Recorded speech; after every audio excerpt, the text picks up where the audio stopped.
ciidamada maamulka goboleedka Jubbaland ayaa howlgallo dhinaca ammaanka ka sameeyay magaalada Kismaayo taasoo ay ku sugayeen ammaanka iyadoo maalmihii u dambeeyay ay ka jireen magaalada falal amni darro ah oo isugu jiray qaraxyo iyo dilal sida warkan uu noogu soo diray wariyahayaga magaalada Kismaayo Jaamac Maxamed Cali Joofane kadib markii maalintii shalay iyo maalmihii ka horeeyay uu ammaanka magaalada Kismaayo ahaa mid aan fadhiin isla markaana ay magaalada si isdabajooga uga dhaceen falal amni darro ayaa maanta ciidamada maamulka Jubbaland oo isugu jira qaybo kala duwan kuwaas oo horkacayeen saraakiishooda waxay howlgallo ballaaran ka sameeyeen qaybo badan oo ka mid ah magaalada goobaha howlgallada xoogan ay ka sameeyeen ciidamada ayaa waxaa ka mid ah suuqyada magaalada Kismaayo halkaas oo maalintii shalay ay ka dhaceen falal kala duwan oo isugu jira dilal iyo dhac hantiyeed loo geystay dad ganacsato ah ciidamada ayaa la arkayay iyaga oo baaraya goobaha ay ka shakiyaan sidoo kalena waxay gacanta ku dhigayeen askariga ay ku dhex arkaan isagoo hub sharci darro ah ku dhex wata gudaha suuqyada magaalada Kismaayo howlgalkan oo bilowday kadib markii 48 saac la soo dhaafay oo faraha ka baxay ammaanka magaalada Kismaayo ayaa waxaa saraakiisha howlgalkaasi horkacaysa ka mid ahaa Macallin Maxamed Ibraahim General Ismaaciil Saxardiid Maxamuud Qaalib taliyaha saldhigga Kismaayo Maxamed Cabdi Bulle Sugow iyo saraakiil kale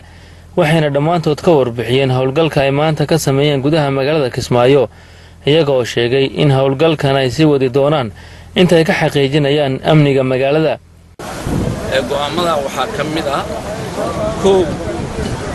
in askari qori wata aan magaalada Kismaayo aan qori lala dhexmarin qori hawl ku jiro oo la ogyahay qori aan lala dhexmarin labo ciidanka amniga loogu talagalay cid ay arkaan oo isku daydaa inay amar ka qaadan weydo hubaysan inay aragtida ku toogtaan saddex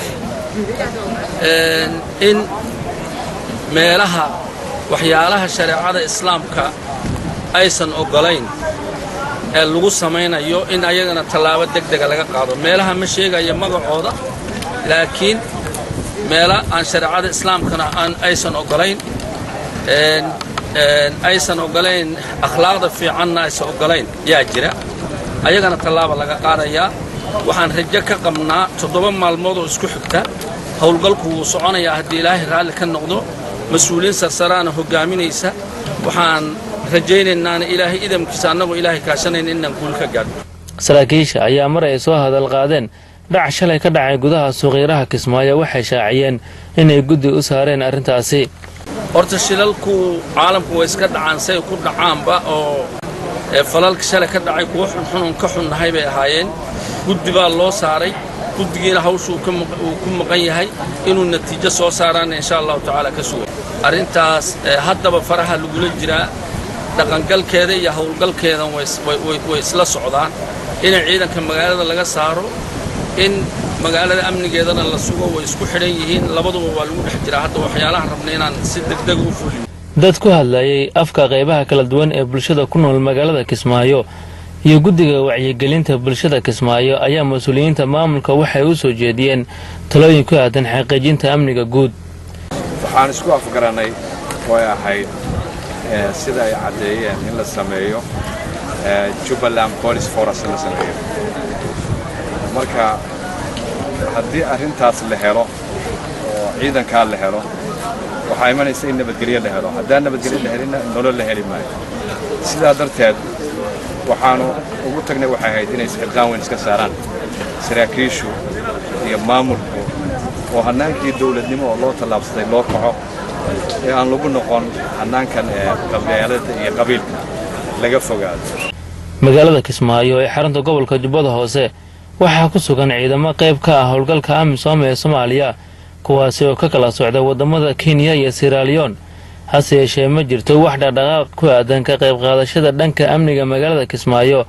oo ay ka qayb qaataan ciidamada AMISOM ee ku sugan magaalada Kismaayo ciidamada Midowga Afrika waxay Kismaayo ka degan yihiin goobo cayiman oo ay ka mid yihiin dekedda iyo garoonka diyaaradaha si kastaba dad badan ayaa aaminsan in faa'iidada lagu qabo ciidamada AMISOM ay tahay khasaaraha ka dhasha rasaasta aan loo meeldayn ee furaan xilliyada qaraxyada lala eegto taasi oo ay dhibaatooyin kala duwan ka soo gaaraan dad rayid ah aan waxba galabsan Jaamac Axmed Cali Joofane Samsa TV Kismaayo